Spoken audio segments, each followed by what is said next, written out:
Hello दोस्तों, आज फिर से एक बार हम बात करने वाले हैं ईरान और इजराइल के बीच चल रही टेंशन और वॉर के लेटेस्ट अपडेट्स के बारे में।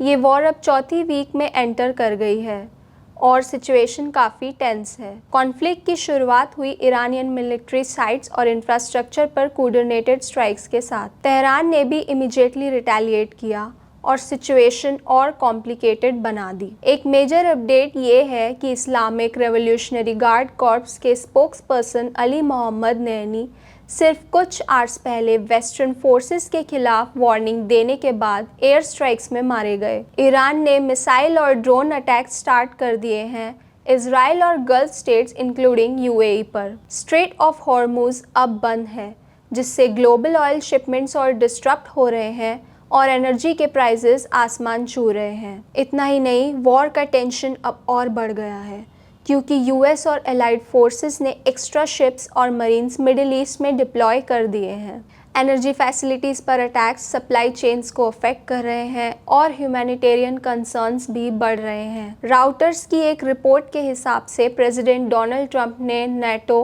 अलायंस को टारगेट किया है। उन्होंने कहा, without the USA NATO is a paper tiger.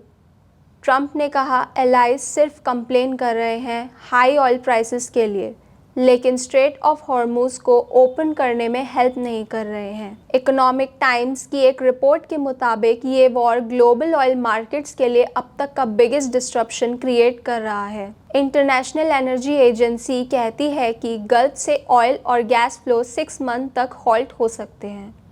इससे ग्लोबल एनर्जी सप्लाई और इकोनॉमी दोनों पर प्रेशर पड़ रहा है। इतना ही नहीं, आईईए ने अपील की है कि कंट्रीज़ को एनर्जी डिमांड कट करने के लिए और कलेक्टिव एक्शन लेने के लिए, ताकि क्राइसिस को मिटिगेट किया जा सके। राउटर्स की एक और रिपोर्ट के हिसाब से वेटिकन के सीनियर ऑफिशियल कार्डिनल पिएट्रो पैरोलिन ने डायरेक्ट अपील की है।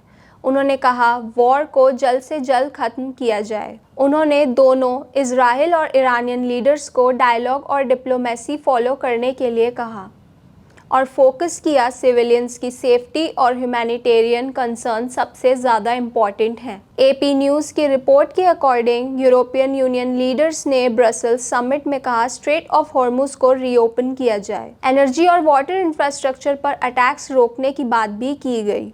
लीडर्स ने कहा कि रिस्ट्रेन और डी एस्केलेशन ज़रूरी है और मिलिट्री इंटरवेंशन के बजाय डायलॉग को फॉलो करना चाहिए। दोस्तों, सिचुएशन देखकर लगता है ये कॉन्फ्लिक्ट सिर्फ मिसाइल्स और ड्रोन्स का ही नहीं है, ये एक पावर प्ले है ग्लोबल पॉलिटिक्स का।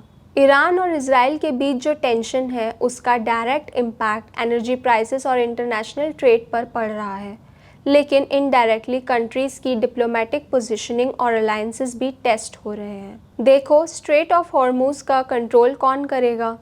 ये सिर्फ ऑयल का मसला नहीं है, ये एक स्ट्रैटेजिक एडवांटेज का क्वेश्चन है।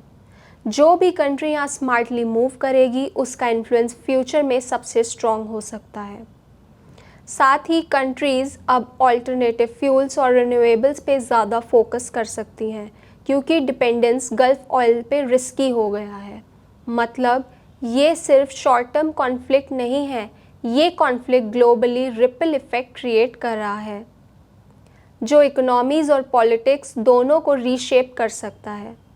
हमारी भी यही होप है कि डिप्लोमेसी और डायलॉग के थ्रू पीस जल्दी रिस्टोर हो। ये था आज का लेटेस्ट अपडेट ईरान और इजराइल के बारे में। मैं आपको लेटेस्ट डेवलपमेंट्स के साथ फिर से मिलूँगी। तब तक के लिए सेफ रहिए और इन्फॉर्म्ड रहिए।